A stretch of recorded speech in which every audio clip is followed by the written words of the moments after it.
Welcome to the third and final part of Sonic Spitball, which isn't, in fact, a 3-part review of Sonic Spinball. That would just be bloody mental. If you've been keeping up with these videos so far, you will know what they're about. I'm trying to consolidate an idea of where the Sonic series keeps going wrong. To that end, I performed a stupidly long critique of the series gameplay in part 1, and a stupidly long critique of the series narrative in part 2. If you want to see either of those videos before you start on this one, then you can click on these links and hopefully I'll see you back here soon. The conclusion that I reached in these videos was that the Sonic series has incorporated so many different ideas over the years that it no longer has an identity. Since its inception, the series has gone through tons of different stories, gameplay mechanics, tones, styles and continuities. There's been no consistency in the gameplay, aesthetics or story. This lack of consistency results in some rushed and unpolished games as new ideas are incorporated in quite a reckless manner. As a result, there is no single, definitive idea of what Sonic is, and so the series doesn't have any idea what its audience wants. You might be wondering then what this video is going to be about. Well, here I'm going to take a very different approach. Imagine, if you will, that everybody at Sega suddenly had a big aneurysm and decided that the perfect person to direct the next Sonic game would be that loquacious Scottish guy off of YouTube. That's what this video is going to be, a thought experiment in which I design an imaginary 3D Sonic game. This imaginary 3D Sonic game will be an object lesson designed to accomplish two goals. 1. To demonstrate how the fluid gameplay of the classic Sonic titles could be brought into 3D, and 2. To demonstrate that clarity and a well-reasoned direction could result in a stronger game. Now, I know that sounds really presumptuous of me, but I honestly think that this is a worthwhile capstone to the series. I spent the last two videos picking the series apart and making the point that Sonic uses too many ideas without thinking them through. And so I want to use this video to show you how the series could be approached differently. Now that said, it would be really big-headed of me to claim that this would be the perfect 3D Sonic game. It probably wouldn't be. Like I say, there's no single idea of what Sonic is, so it would be kind of impossible to create a game that pleases everybody. Basically, I'm not trying to tell Sonic Team how to do their jobs. I mean, you want to talk about being presumptuous, I have no delusions that Sonic Team are even going to see this video. So no, I'm not trying to tell you how Sonic should work in 3D, I'm trying to show you how Sonic could work in 3D. Like I say, this is supposed to be a thought experiment. My goal is to contextualise my criticisms of Sonic Team's approach by contrasting them with an alternative approach. Have I justified this enough yet? Let's just get started. The premise of the game is that Dr. Eggman has built a big space laser and Sonic has to go and stop him. Now that's not very imaginative, but there's a good reason for that besides the fact that I'm a tremendous hack. The simple story is meant to complement the core design. The game is going to be focused on bringing the fluid gameplay of the Mega Drive games into 3D. So this simple plot allows the game to focus on creating moods that drive the player forward, rather than expositing information that slows the player down. It's a very blatant back to basics approach, and I don't think that there needs to be a big reboot or a redesign to accomplish this. If you reboot the series, all you're going to do is fracture the fanbase further. You can't counter too much innovation with yet more innovation. The more changes you make, the more you ask your audience to have preferences. But by paring everything back, hopefully the game can concentrate on getting the fundamentals right and solidifying a basic idea of what Sonic is. Since I have to draw this then, I had better break down the aesthetic choices. I've made Sonic's visual design similar to his Sonic Adventure incarnation. I mean, don't get me wrong, I love pudgy wee classic Sonic, but he was designed to work in a 2D environment. In Sonic Adventure, Sonic was made taller, his limbs and his spines were exaggerated to make his animation clearer in 3D. While he did become marginally taller though, Sonic was also short enough that he could still believably curl into a ball. His spines became longer, making them easier to see from behind, while also exaggerating the spiral shape that allows the character to curl up. As rolling is going to be the bread and butter of his moveset in this game, it's important that this ability is reflected visually. The only actual alteration I would make to Sonic is his running animation. When he gains enough speed, he'll lean forward and tuck his arms in, with his feet becoming a red blur. Now, real talk, I'm not an animator, so this is probably going to look awkward when I'm drawing it. It doesn't have to look exactly like this though. Basically, what we want is to really sell his movement to the player, and I think that this concept makes for a much more expressive animation. First of all, his stance makes it look like he's putting more effort into running. He is determined and powering onwards with his arms tucked in, rather than flopping awkwardly behind him. Secondly, the bold red of his shoes will contrast his blue body, making for a very smooth and clear movement.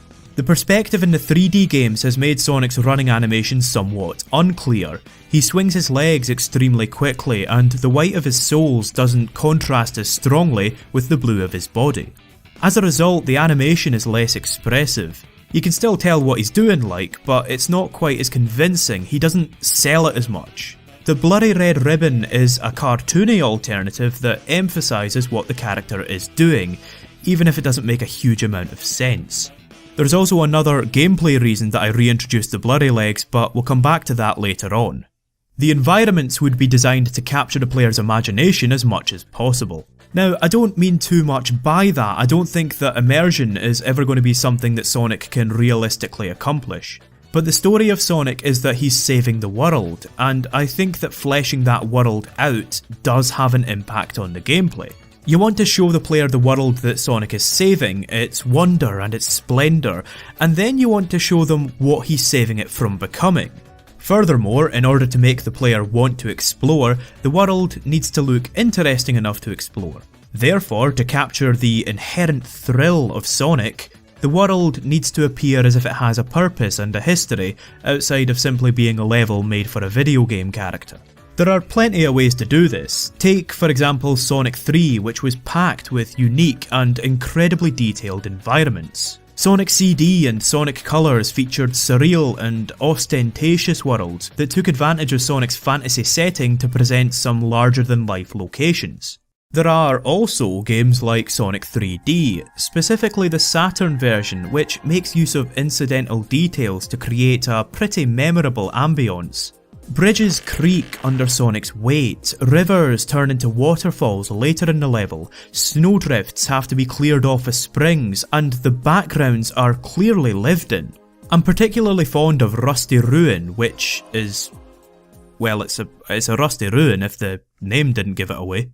The zone really left an impression on me as a kid, and frankly I have embarrassing amounts of nostalgia for it. The zone just has an incredible mystique. The enormous stone blocks, ornate pillars and sculpted idols give the impression that Flicky's Island was once home to a powerful culture. But over the years the masonry has eroded. Rain and fog drift lazily through the level. The giant stone slabs are slicked with moss. The whole zone feels damp and dilapidated, and in the background a solemn choir and wistful piano melody mourn the passing of this once great civilization.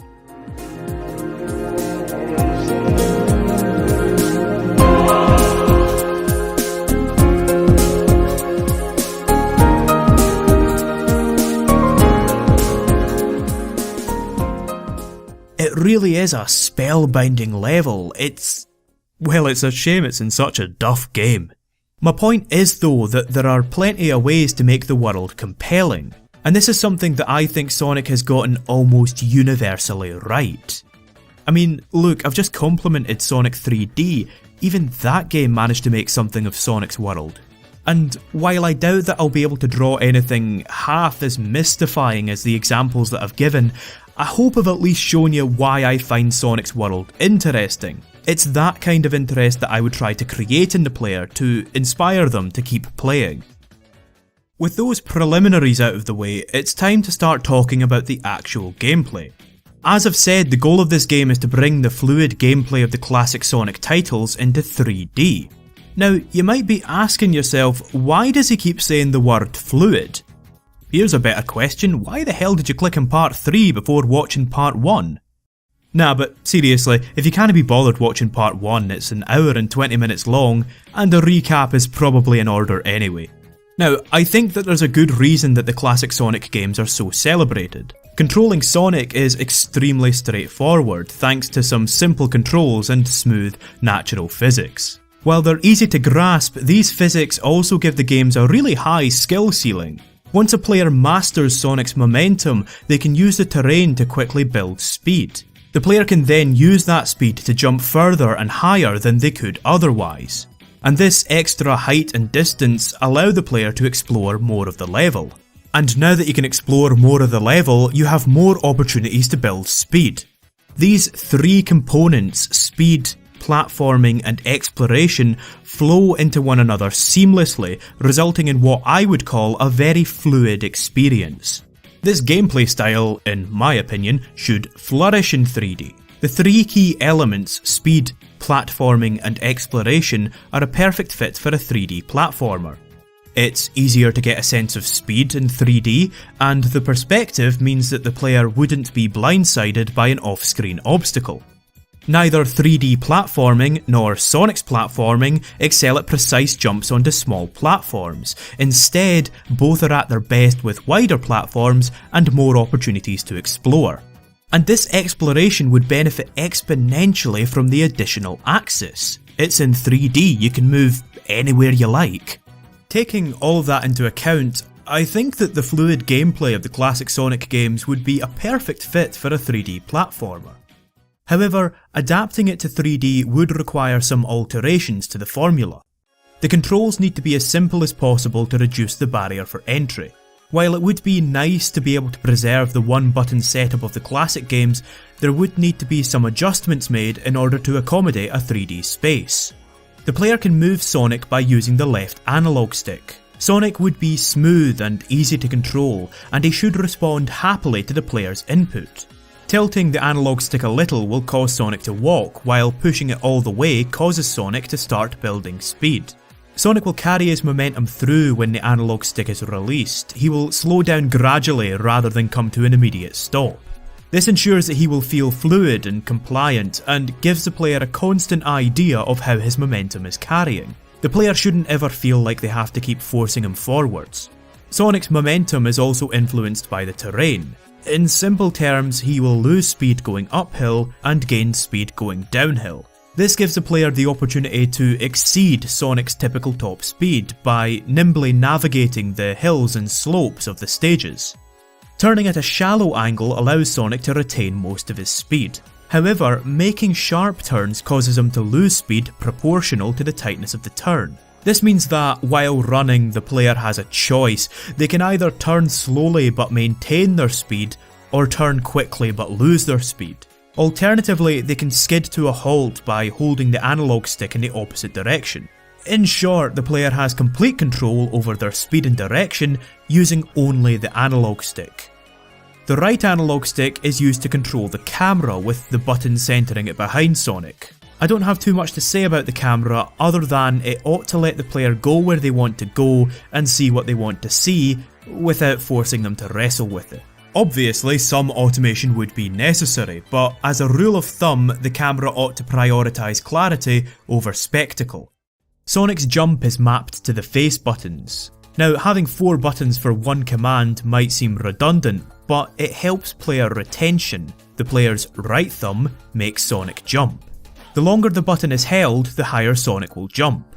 Jumping makes Sonic curl into a ball, allowing him to destroy enemies if he jumps into them. The jump can be controlled in the air in much the same way that Sonic can be on the ground. It takes his momentum into account and allows the player to alter their trajectory in inverse proportion to their speed. There should also be a spot shadow directly below Sonic as he jumps in order to clarify the perspective. One detail I would like to stress is that the jump should begin the instant the button is pressed.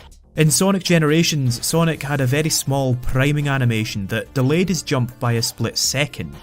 In a high-speed action platformer, you want the character to be as responsive as possible. That split second can mean the difference between life and an unfair death. Pressing the jump button in mid-air won't make Sonic do the homing attack. Instead, he will perform the insta-shield. Now, the insta-shield was introduced in Sonic 3, where it made Sonic invincible and increased the range of his attack for a split second. While it took some practice to get the timing down, this allowed the player to attack enemies that they would normally miss, or attack shielded enemies without getting hurt. Its inclusion in this game is primarily to aid with some of the inaccuracies of 3D gameplay. When they want to attack an enemy, the player can either maneuver precisely or reach an approximate position and time the insta-shield correctly. However, the 3D perspective means that the range would probably have to be slightly increased from its Sonic 3 incarnation. The right triggers are the spin buttons. Essentially, your right finger will make Sonic spin. While this might seem like a strange decision at first, having the spin on a trigger allows the player to keep both their thumbs free to control Sonic and the camera as they begin rolling. If the player taps R while running, Sonic will transfer his speed into a spin. However, if the player holds the trigger while standing still, Sonic will perform a spin dash. Spinning makes Sonic curl into a ball while travelling along the ground. In this state, the player's control over Sonic is reduced, as spinning exaggerates the environment's influence on his speed and direction. Instead, the player must rely on Sonic's inertia. Now, if you've played the classic games, you'll know exactly how this should feel. Sonic can't maintain his momentum independently. He's in a ball, he has to rely on the speed that he's already gathered, or gain more speed using a downward slope. The upside to this is that his acceleration increases exponentially while spinning. In essence then, spinning means more speed at the cost of sustainability. Now, the problem is that previous 3D Sonic games have failed to recreate the delicate balance between running and spinning. Spinning, generally, is simply the dominant strategy. It's the fastest and easiest method of getting around. Sonic Adventure let the player spam the spin dash and gave them complete control as they did so. Lost World also allowed the player to spin infinitely, and while the player's control was reduced, the levels were straight lines anyway, so it didn't really matter. To remedy this, I would introduce 3 limitations to strike a balance between running and rolling.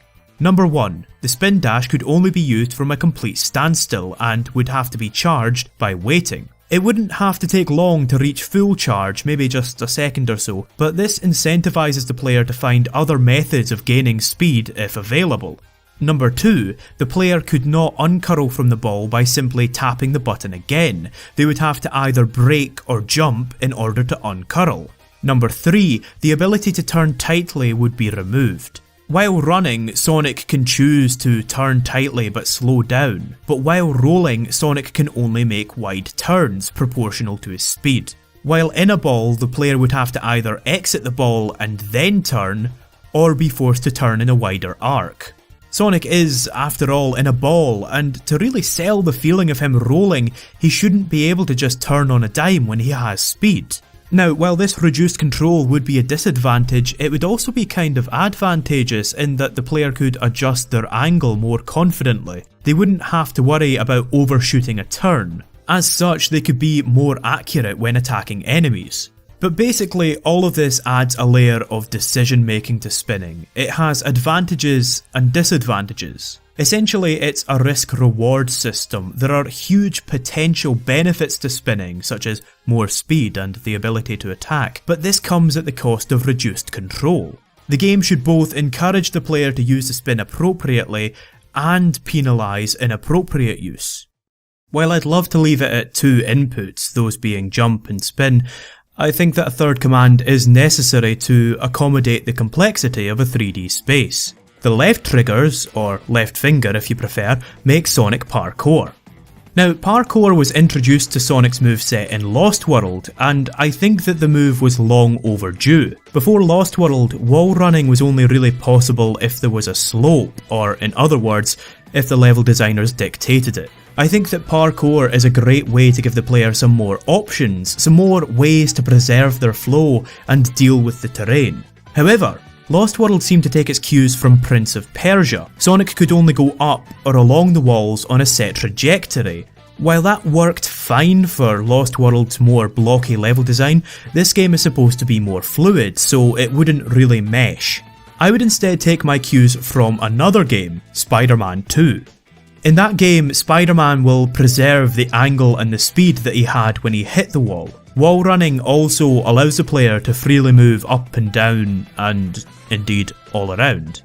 So in this game, pressing L next to a wall would make Sonic transfer his speed and trajectory into a wall run. There he could run freely on the wall, he could jump, with the jump responding to his angle and momentum, jump between walls and blend all of these movements in a seamless and natural way. Of course, the momentum mechanics would still be in full effect. Running up the wall would lose speed, and running down the wall would gain speed. Hitting the top of a wall with speed would launch Sonic into the sky, and jumping down from the top of a wall would let Sonic run down it. The disadvantage to all of this is that Sonic would be unable to perfectly transfer his momentum to the wall. Transferring onto a wall along the same axis would allow Sonic to retain his speed, but jumping onto or off of a wall at an angle would result in some speed being lost, as some of Sonic's momentum is travelling at a perpendicular angle. In an extreme scenario then, hitting the wall or the ground head on would result in Sonic coming to a dead stop.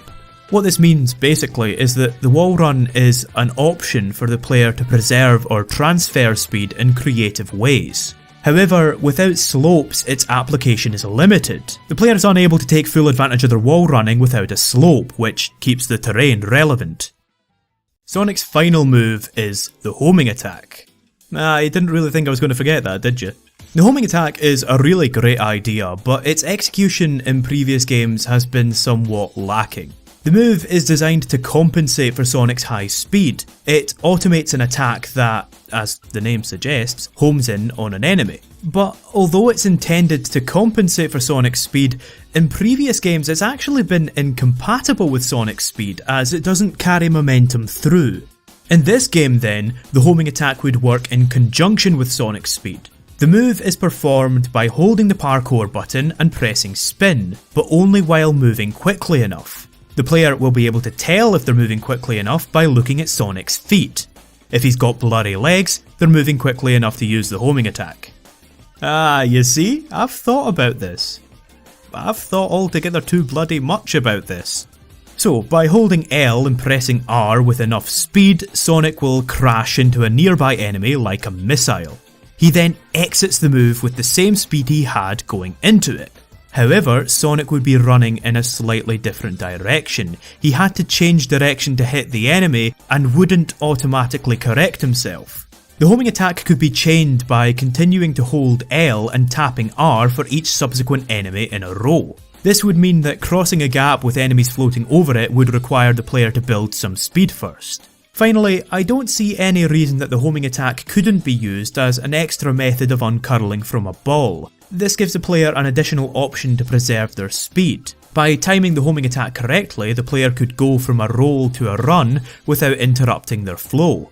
This would then probably necessitate a new spinning animation to let the player know when they're going fast enough to use the homing attack. Extra functionality could also be added to the homing attack by allowing it to transfer horizontal momentum to vertical momentum and vice versa. By holding jump while performing a homing attack, so in other words L, R and A, Sonic could transfer his momentum upwards rather than forwards.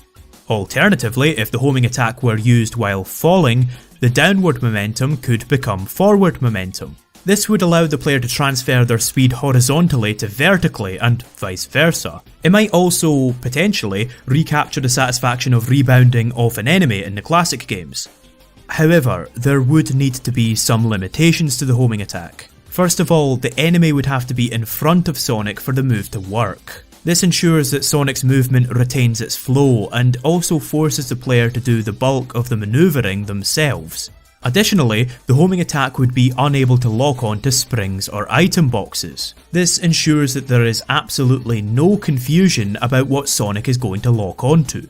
My reasoning behind the homing attack is that at lower speeds, the player ought to be able to attack enemies without automation, especially with the help of the insta-shield. At higher speeds, I think that the homing attack is necessary to be accurate.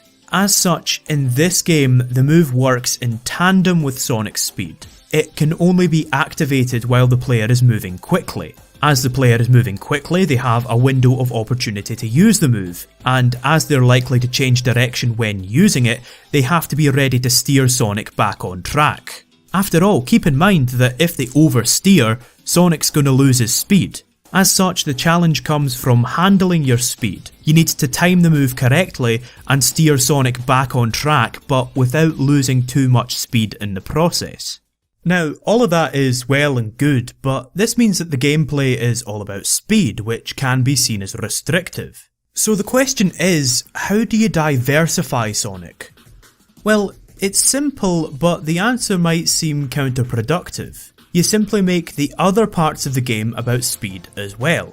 For example, you could diversify Sonic's moveset by giving him the ability to swim. I know, the whole thing about Sonic not being able to swim, but I've always wondered if that wasn't retained just for the sake of tradition. Anyway, you might think that sounds a bit daft, as swimming would be a bit slow, but Sonic Team have produced a solution within the series already. By holding R, we could give Sonic the ability to drill through the water without the wisp. Imagine the swimming working like Majora's Mask, where you could drill through the water and use the analog stick to direct yourself. Imagine jumping out at the end only to hit the ground running with your speed intact. Imagine being able to aquaplane, then dipping below the water's surface to explore underwater caves. In this way, swimming could add some variety while still contributing to the game's flow. Now, of course, that would mean we would effectively have Sonic flying underwater, and he would be constantly attacking to boot. But the limitation would be, of course, that he would be on a timer. He'd have to rely on air bubbles, or else he'd have to return to the surface. So, to do a quick recap, Sonic would be able to run, jump, spin, wall run, homing attack, and swim. All of these moves are based around his speed. By using them properly, the player can gain more speed more consistently. More speed means more opportunities when platforming, which means better exploration, and yada yada yada. I feel like there's a lot of synergy between these moves. Each one has its own unique purpose and plays off of Sonic's speed in a different way. Hopefully the game would be accessible as well, as the player only really needs to know about 3 inputs and a small handful of basic moves. Now, I appreciate that that was a lot to take in, so I think an example is necessary to kind of tie all the information together in people's heads. In part 1 of Sonic Spitball, I talked about how the waterfall climb from Angel Island Act 2 was a great sequence that demonstrated how all of Sonic's moves worked together. So let's imagine a 3D version of that sequence using all of Sonic's moves that I've just outlined. The player would start by running down a hill and then leaping across the waterfall using the ramp.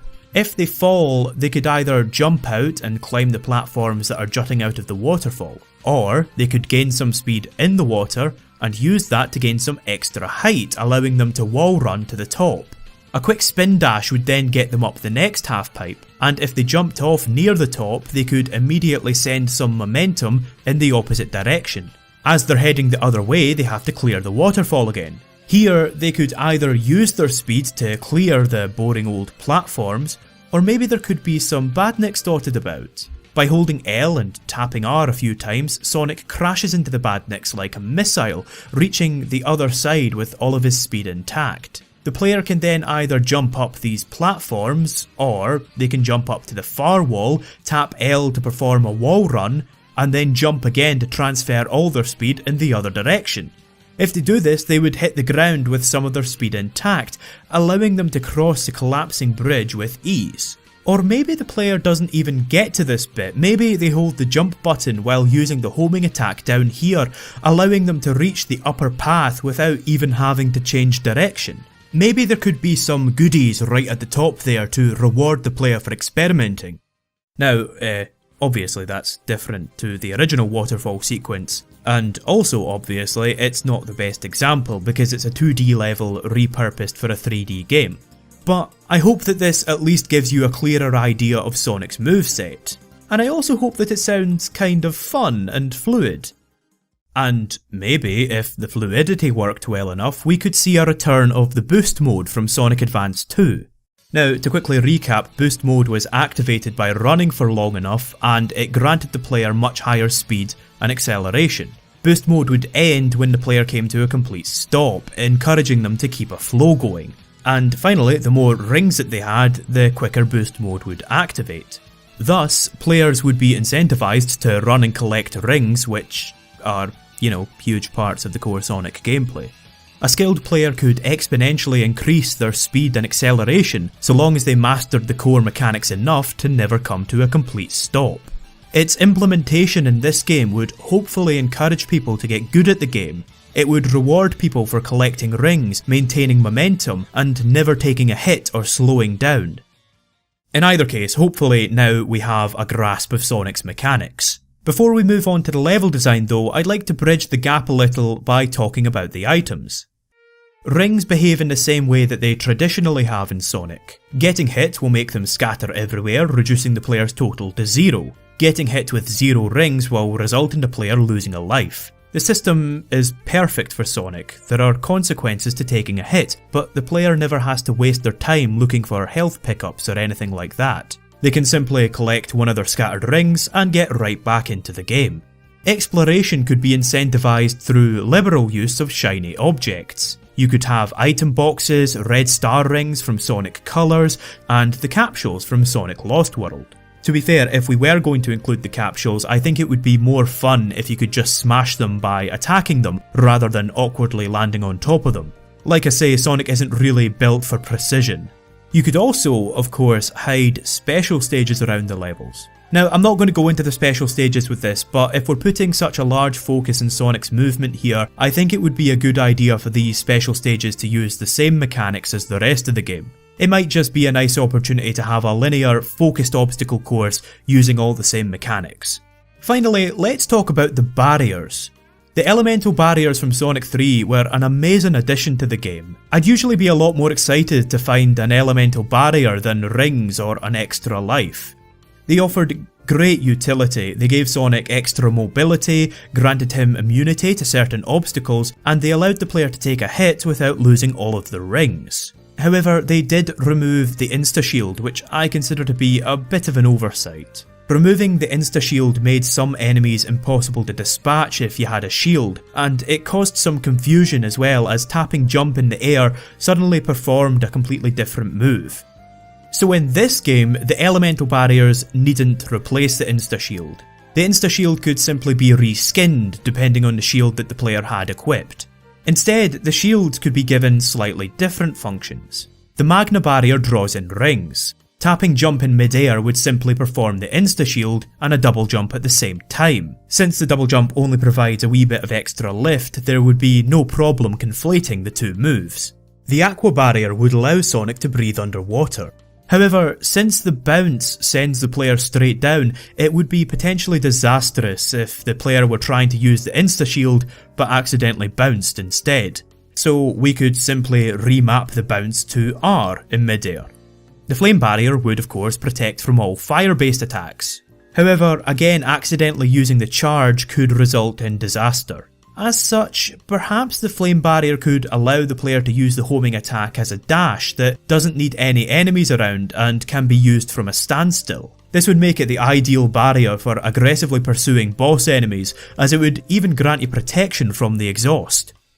There is also, of course, the potential for new elemental barriers. There could be a wind barrier, which could increase the range of the insta-shield or something. Anyway, my point was that the barriers were a fantastic item that really incentivized me to explore, and so I can't really think of a good reason not to include them in this game.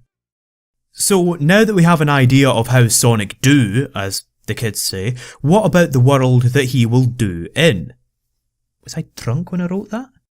The level design obviously should be built around Sonic's moveset. As I've mentioned, Sonic's movement in the game is very much influenced by the terrain. He should gain speed going down hills and lose speed going up hills, you get the idea. Of course, in 3D there are more angles and directions that the terrain could go at, so it's not quite that simple, but that basic principle still stands. So the landscape would complement Sonic's moveset with plenty of slopes and winding terrain to let the momentum mechanics shine. Slopes, inclines and half-pipes present the player with plenty of opportunities to build speed.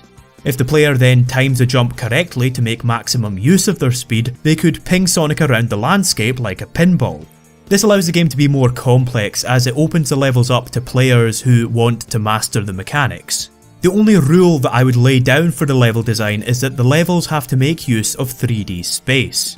In order to make the fluidity work, and in order to create a higher skill ceiling, the player needs to be given room to experiment and tackle a situation how they please. I do think exploration is a key factor in these games. If it's just a linear corridor, even if there is speed and platforming, it's not quite as satisfying in my opinion. There needs to be the room to experiment. Now, the level design in the 2D Sonic games made use of as much space as possible. Barring the odd wee bits such as the end of Sonic's Angel Island, the level design used as much of this 2D rectangle as it could. And I don't think it was all meticulously designed either. I mean, does this look tight to you? It's just kind of platforms plonked in places, but Sonic speed means that the platforming is fairly malleable anyway. So I would argue that looser level designs would work better for this game. The level design in 3D Sonic games tends to be a lot more thought out. It's kind of like threading a piece of string through some ping pong balls. You're stuck on a linear path for a while that is designed to play in a very specific way before being given the brief opportunity to experiment. Combined with the boost pads that dictate your speed and direction, the whole thing just feels a lot more processed. So with that in mind, a very simple way to envision the levels in 3D would be to simply lift this rectangle from the classic games and place it along the X and Z axes like so. Then you can add bits, take bits away, raise bits of the level, and so on and so forth. This gives us a more cohesive, open area that we can fill with items and obstacles, as opposed to a linear pathway that has to concentrate on spectacle. Now, of course, there can be linear sequences to create or complement a mood, but the focus should be on giving the player a more organic, fluid level. Like I say though, that's a very simple way to envision the levels. The thing I like most about 3D is that there are a lot of options to create some cool worlds and scenarios. But before we get to creating some cool worlds and scenarios, I do want to cement a couple more design principles. Now, first rule, in order to complement the fluid level design, there should be no instances of automated design. The levels needn't have a specific idea of how the player should navigate them. Now, obviously they should have, level design, and they should give the player an idea of where to go, but they shouldn't be allowed to dictate a player's speed and direction. For example, a boost pad could easily be replaced with a downward slope. Boost pads have permeated the Sonic series since 1998, and the more I think about them, the more contentious I find them. They make Sonic go at a specific speed in a specific direction, and they're often unavoidable. As soon as the player hits the boost pad, the game basically plays itself for a bit. A slope, on the other hand, allows the player to make a bunch of choices as they gain speed. They can choose whether or not to use a slope, they can adjust their direction, and of course they can adjust their speed. This would also contribute to the game's fluidity. Rather than suddenly jerk to a predetermined top speed, the player can build speed more organically. Applying this design logic to the rest of the game could hopefully create a nice flow and rhythm to the stages. A pre-programmed ramp could be replaced with an upward slope that the player can jump off of to gain extra height. Rather than use more boost pads, the level design can also curve organically with a berm. Berms synergise quite well with rolling. Sonic obviously can't turn as well while in a ball, but the berm gives him the opportunity to turn and gain more speed. Berms are also great, as if the player just heads straight for them, they double up as a ramp or a half pipe. Now, springs are ever so slightly more complicated. There's nothing wrong with the core concept at all. It's a pad that, when stepped on, allows Sonic to gain a lot of extra height or velocity. The problem is they're so often completely automated in the 3D games. They basically act as a pad that teleports Sonic to a predetermined location. I mean, sure, yeah, this looks spectacular, but what am I doing here? What I would propose instead is to incorporate the springs more organically. Place them in plain sight and let the player decide for themselves whether or not they want to use it. Allow the player to approach the spring from different directions and let them move around while they're in the air. For example, in this scenario, rather than have a big network of springs for an overblown set piece, instead have one spring and challenge the player to control their speed and direction enough to clear the gap. Or in this scenario, let the player work out that if they hit the spring from the right, they can make it up this ledge. Or in the opposite scenario, don't give the player a spring at all, let them use the wall run to climb the ledge. Of course, this means that the player might end up springing themselves into an enemy, so I would probably make it so that pressing roll in the air allows Sonic to curl up, but kind of kills his momentum and makes him drop. This way, the player has an extra little trick up their sleeve to deal with unexpected situations, and an extra little choice to make when using a spring.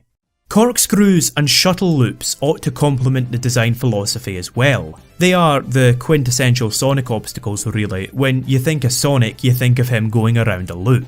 They also synergise perfectly with the gameplay. The player needs to build speed to get around them, and is rewarded with more speed once they do.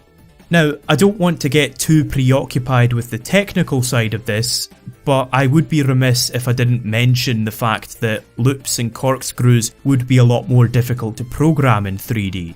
Even assuming that they could be programmed perfectly without automation, the player runs the risk of accidentally sliding off or becoming disoriented, both of which would disrupt the pace of the game. That said, I don't think that loops and corkscrews are impossible in 3D. The special stages in Sonic 3D for the Saturn managed to get the feels spot on. Sonic's weight and rhythm felt perfect. But the biggest example I can think of is Sonic and Sega All-Stars Racing.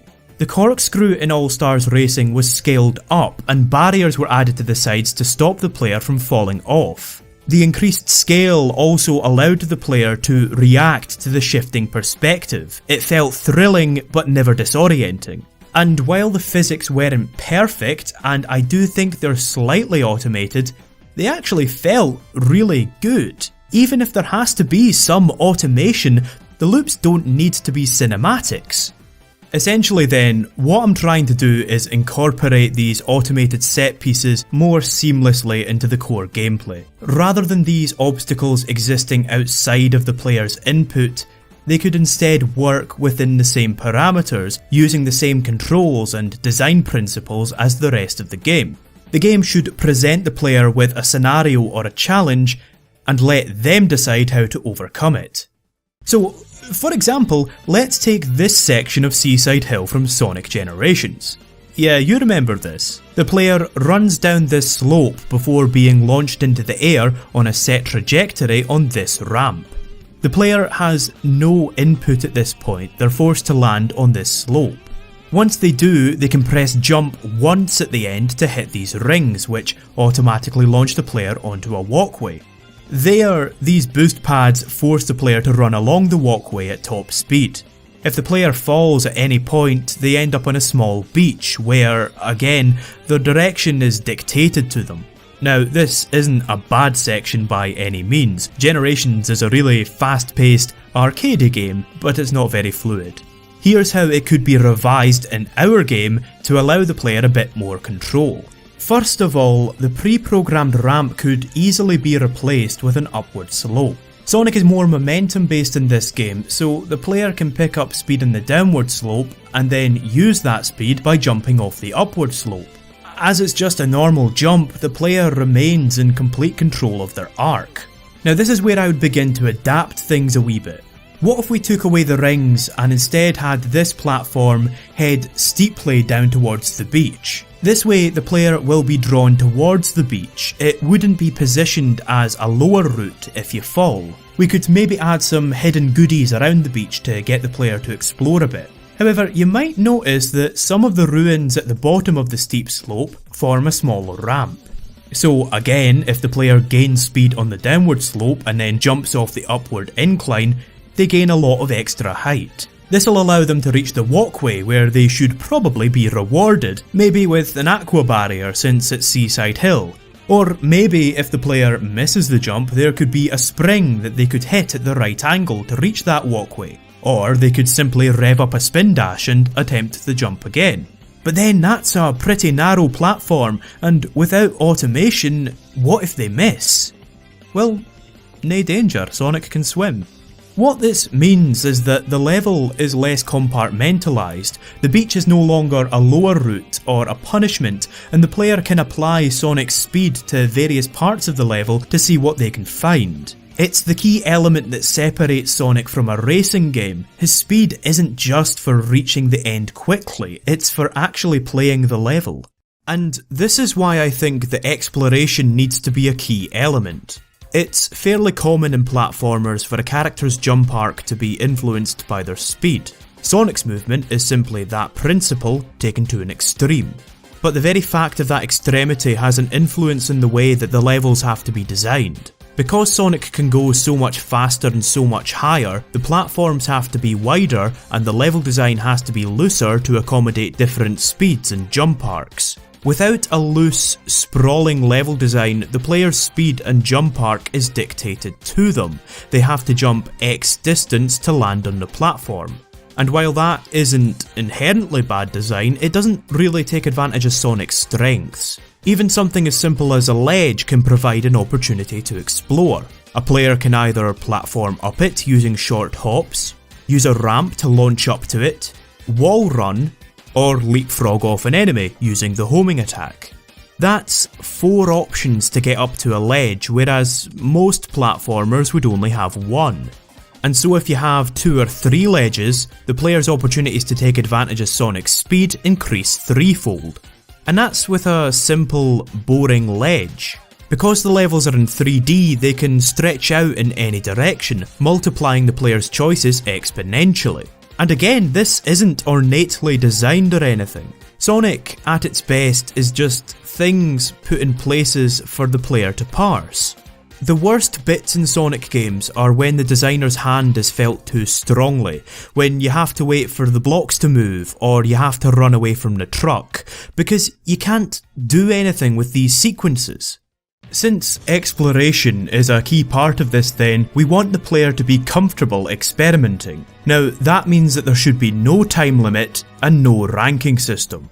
Time limits pressure the player to get to the goal as quickly as possible, which makes the player less likely to want to experiment. Furthermore, the player shouldn't be graded on their performance, as this stipulates in the way that they play. Players are less likely to muck about if they know that the game is going to give them a bad mark for doing so.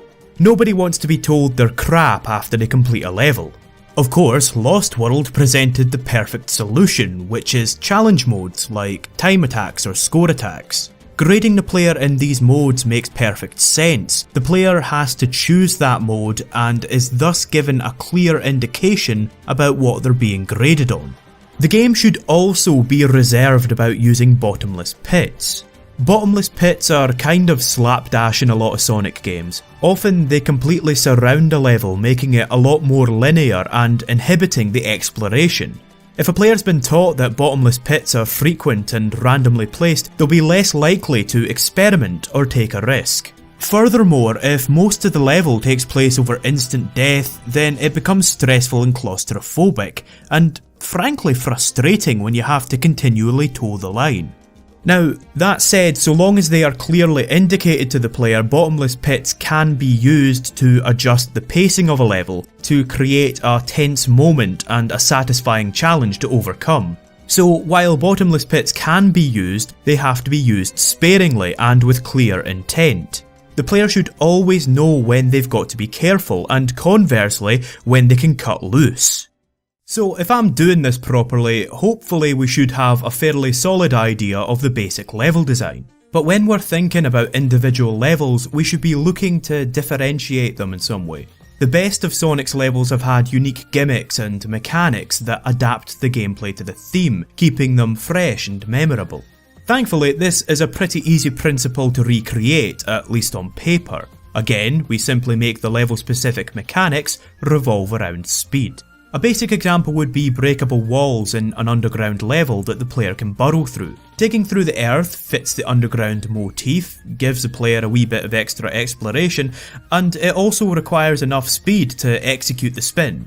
Another level could have poles that Sonic can grab onto by holding L, which allows him to do a 180 without losing speed. A cliff zone could have bungee cords for Sonic to grab onto. By holding L, Sonic would grab the cord and he would be sprung up into the air. The faster he's moving, the higher he'll go. There could be hang gliders in a sky level that go farther the faster the player hits them. There could be pliable palm trees in a beach level that let the player bounce off them in the opposite direction. There could be dynamos in a mechanical level. The player has to run on these treadmills to open doors or activate mechanisms, and the faster they're going, the quicker the mechanisms will activate. What you could even have, actually, is you could even have one of the dynamos power up the boss of that level as a surprise. The player has been conditioned to think that dynamos hide rewards, and then all of a sudden they activate this giant sawed-off robot. That would even tie into the thing that I talked about last time with Sonic's headstrong personality getting him into scrapes. And that boss mechanic thing leads me nicely into level-specific obstacles. While the level-specific mechanics all work with Sonic's speed, the level-specific obstacles all work against Sonic's speed. Again, they adapt the gameplay to the theme. For example, a stage set in a marsh could include bogs that the player must aquaplane on. If they slow down at any point, they fall into the bog and they have to wade through it, which severely cuts down their speed. There could be rocky or sticky ground that Sonic can't roll on. There could be slidey crystals in a mining zone that Sonic couldn't wall run on. A mechanical level could make use of a lot of pistons and conveyor belts to hinder the player. We could also revolutionise the cartoon mascot platformer by having there be ice in the ice world that Sonic has to skate on. Now, here we have a chance to right one of Lost World's wrongs. The skating in Lost World worked on a completely new set of mechanics that the level simply wasn't designed around.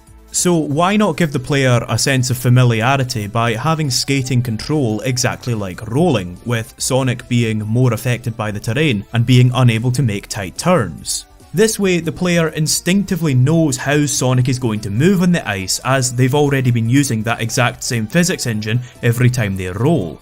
Instead, they have to focus on contending with the level design rather than the controls. The thing about rolling is they have the option there. With the ice, of course, they don't. These sections should be designed kind of like a luge track. They should be characterised by wide turns and long stretches to let the player build up speed through inertia. And, of course, let's not forget the enemies. I think that there's a lot of variety in the badniks, so I don't see any reason not to use them as the game's go-to bad guy. However, they have to clearly communicate how the player can approach them. This is actually something that's pretty simple. A badnik with spikes on top can't be jumped on. A badnik with a shield couldn't be attacked from the front. An Orbinaut would have to be attacked with the insta-shield to get past its spike balls. It's not a complicated process, but I think that it is necessary, and it's a step that Lost World in particular got absolutely wrong. And speaking of enemies, actually, bosses are a subject that I didn't address in the first video. Old Sonic bosses are often accused of being incongruous with Sonic's high-speed gameplay. That's the argument anyway, and it's an argument that I don't really agree with. The bosses in the old Sonic games made constant use of speed and the physics engine, as the player had to ricochet off them to get as many hits in as quickly as possible. In this 3D game then, the same principle could be easily applied. If the player has an arena to work with, the challenge could come from the player having to build enough speed to use the homing attack, or maybe the challenge could come from getting above the boss to bounce on its head without falling off. Maybe one boss is rushing away above a giant half-pipe, and it's up to the player to build speed as they rush along the half-pipe. With enough speed, they can swing up to hit Eggman. The longer that they can keep their speed going then, the quicker that they can take him down. What I'm basically trying to say with all of this is that there's plenty of scope to design Sonic levels in 3D. You could easily combine a lot of these elements in different ways to have the level tell a story of sorts. And I don't mean an epic or anything, it's just a wee, simple story to set the scene and theme the level. A slow climb up a hill could lead to an exhilarating downhill run.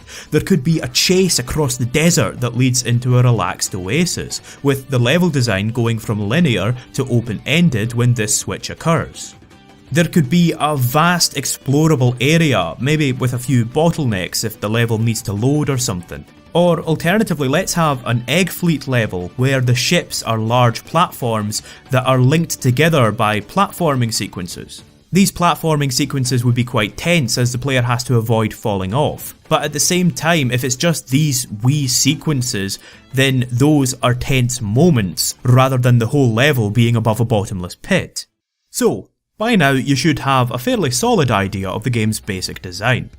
I hope so, at least, otherwise I've wasted a lot of your time. To wrap up then, what I want to do now is walk you through a brief description of the first few levels to show you how the whole thing comes together. As I mentioned right back at the start, the basic premise of the game is that Eggman has built a big space laser and Sonic has to go and stop him. The game starts off with Sonic relaxing in a peaceful beach level, let's call it the tropical cliff zone. He hears some explosions in the distance and sees some smoke billowing up over the horizon. He rushes off to investigate. And that's it, that's our intro. This cutscene would take 30 seconds tops, and that's if you really stretched it out. So within half a minute of pressing start, the player is in control. This cutscene, well, all the cutscenes really, would not have voice acting. Now I know that this is a point of contention, so I want to quickly run through the benefits of having silent characters just to kinda show you where I'm coming from. Number 1, silence gives Sonic less opportunity to annoy the player. One of the character's major strengths is his expressive character design, which allows him to communicate without needing words. So he can still be cocky, he can still be Sonic the Hedgehog, but without words he has a lot less scope to be obnoxious about it. Number 2, less time and money need to be spent on acting and animation.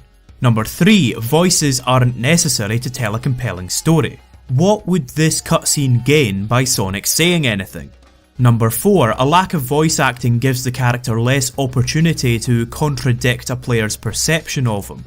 It allows the player to decide for themselves how Sonic is feeling about any given situation. If Sonic never dictates to the player how he's feeling, then he never contradicts them either.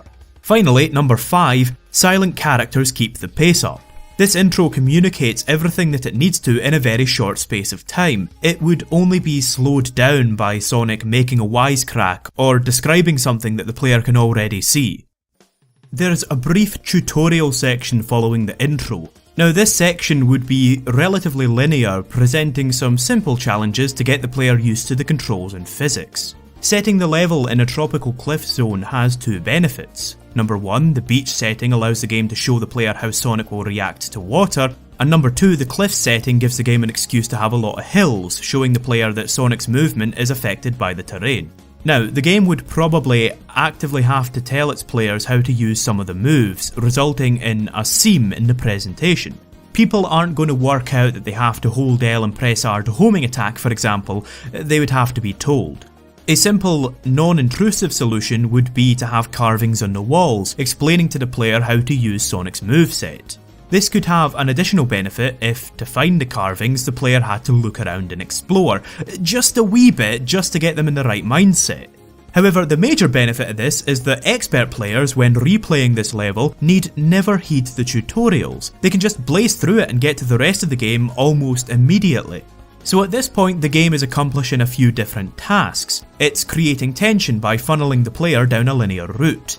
This tension is emphasised by the smoke that hangs in the sky. The player should be anticipating danger and excitement. Finally, the game is giving the player a safe environment to get a feel for the controls and mechanics. Once the player reaches the explosion, the tutorial ends. They find Dr. Eggman with a group of badniks who are just being the worst. The explosions could contrast the natural colour scheme of the zone with fiery reds and oranges.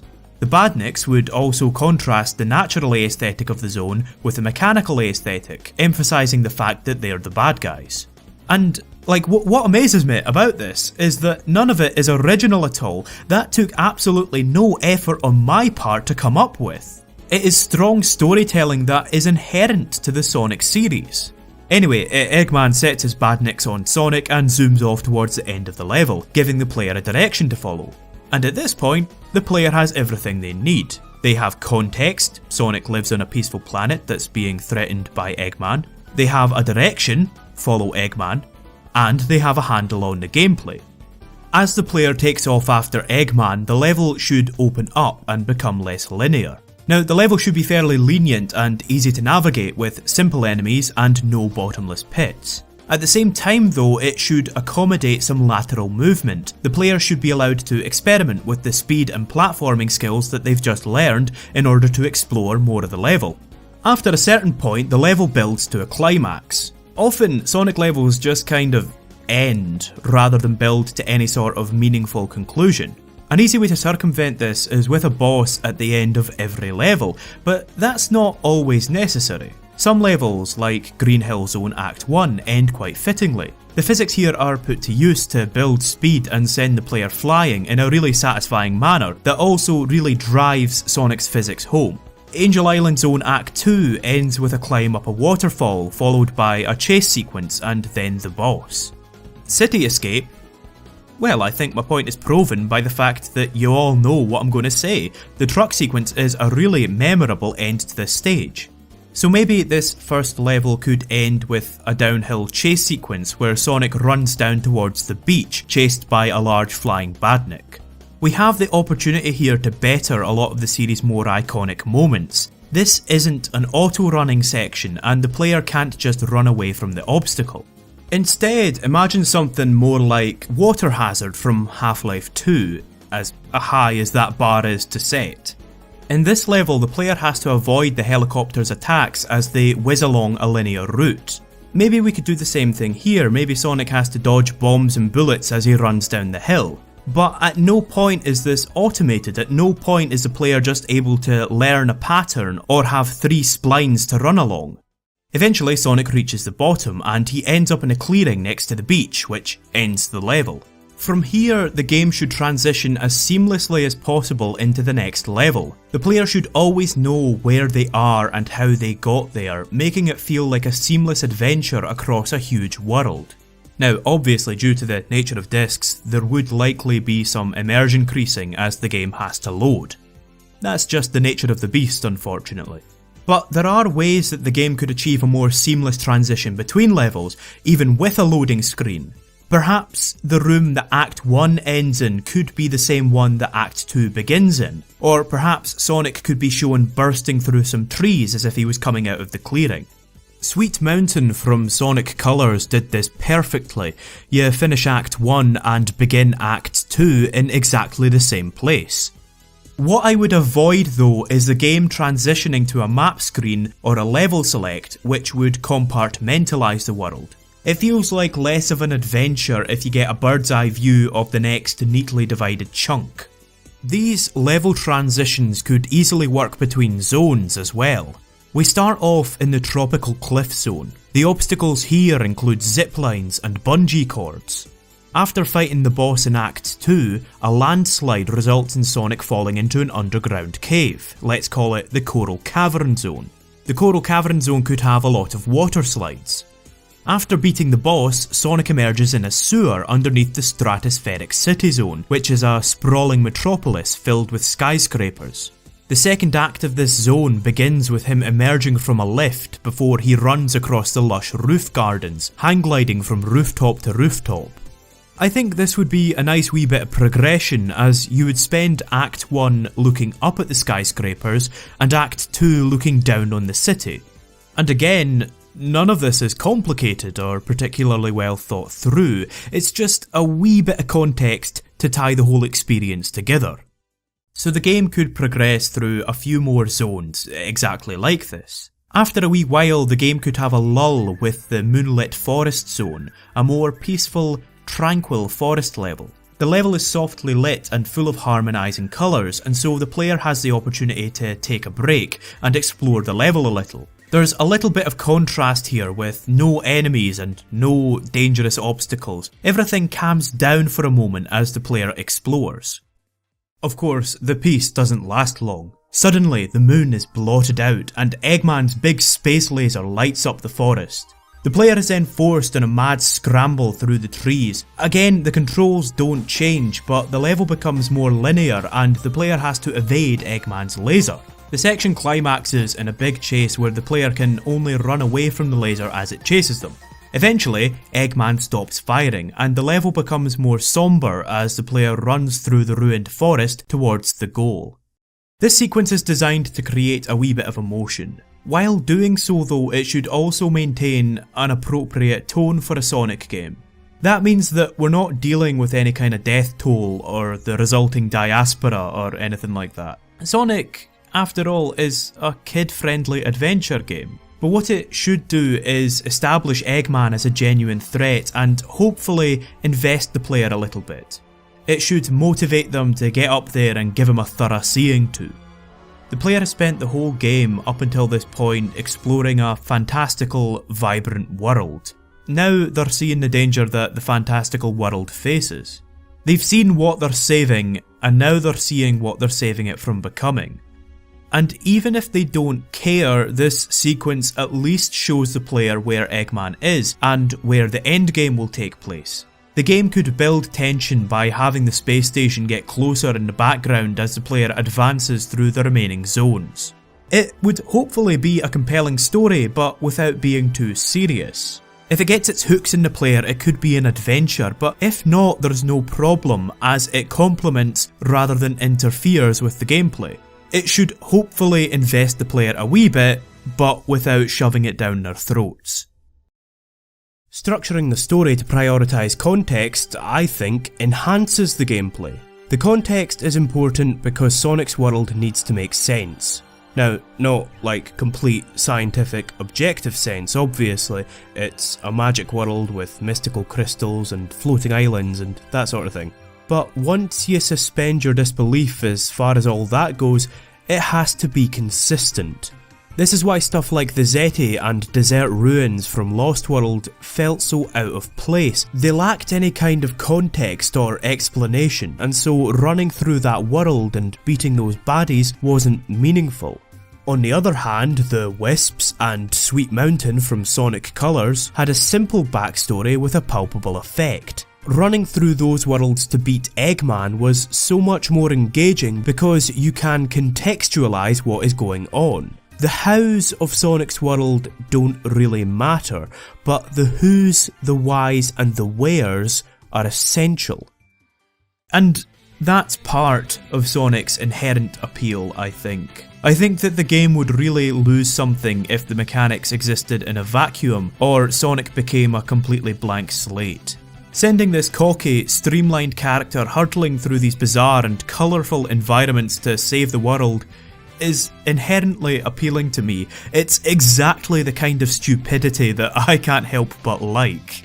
Mario is gameplay for gameplay's sake, and is amazing for that as it focuses entirely on the mechanics. But hopefully with this Sonic game we could have a story that instills a little excitement or pathos in the player. If it gets its hooks in you, it could elevate the game into being more of an adventure. If it doesn't though, the story should also be light enough that it doesn't alienate the folk that don't really care. So, final recap. Sonic can run, jump, spin, run up walls, swim and use the homing attack. All of these moves play off of his momentum in some way. The levels are designed to make full use of 3D space, allowing Sonic to use his momentum and platforming skill to explore them. At the same time, they're designed to present different atmospheres which complement the simple story. The story itself is designed to be unobtrusive and to drive the player forward. As such, it's very lightly told. It's mostly conveyed through the visuals and level design, which work to create different moods. I could probably go on forever with this. I could take you through the zones up until the ending, I could talk about new moves or obstacles, or I could introduce more playable characters. I actually had some ideas in the drafting stage for this for Tails and Knuckles, but I opted not to include them.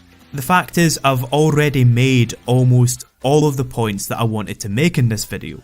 Besides which, I want to keep this focused on the core design rather than becoming distracted by anything superfluous. And that is my final point that I want to make. If I were actually to be making this game, I would probably do the same thing. Getting to play as Tails or Knuckles again would be amazing, but it wouldn't contribute to the core design, so I would leave it aside for just now. All of the resources should be instead focused on making the core game as tight as possible. Now, I do appreciate that there are a number of shortcomings with this design document, and in fact this whole video. But despite its faults, I hope I've shown that focus and a well-reasoned direction could result in a stronger game. I hope I've shown that by thinking it through and rationalising my decisions, I have established a strong foundation to work from. And if this doesn't sound like your ideal Sonic game, man, don't even worry about it, this game is never gonna get made. Again, my point here was never to tell Sonic Team how to do their jobs. Basically, my point is that it's more important for a Sonic game to be internally consistent than it is for it to try to please everybody. If you take anything away from this video, please let it be the approach. And I mean, the approach isn't amazingly clever or anything, I'm not tooting my own horn with that, it's just being judicious. For example, if you were designing a Sonic game and you wanted story to be a focus, you might consider putting the hub worlds back in there to give the game a more complete world and to have a dedicated area for story progression. You might also include voice acting, whereas I've chosen to omit it as it doesn't complement my core design. Focus and a well-reasoned direction would result in a stronger game, regardless of whether or not that game is the same one that I've talked about here. And I think that focus is what the series desperately needs at this point. It's Sonic's 25th anniversary this year, and I think you can see Sega struggling to round up 25 years of utter bedlam in one event. I mean, the 25th anniversary teaser image has Classic Sonic, Modern Sonic, and Boom Sonic all lined up next to one another, and that is ridiculous levels of brand mismanagement. They're trying to cater to everybody, but people are likely to be resentful of the fact that their favourite Sonic has to share space with the two that they don't like so much. And even then, I've actually seen people complain about the fact that Dreamcast Sonic isn't in there. It's not so much unifying the fan base as it is highlighting its differences. But more than that, it's highlighting Sonic's complete lack of focus. I get the impression that they don't know what to try, so they're just trying everything.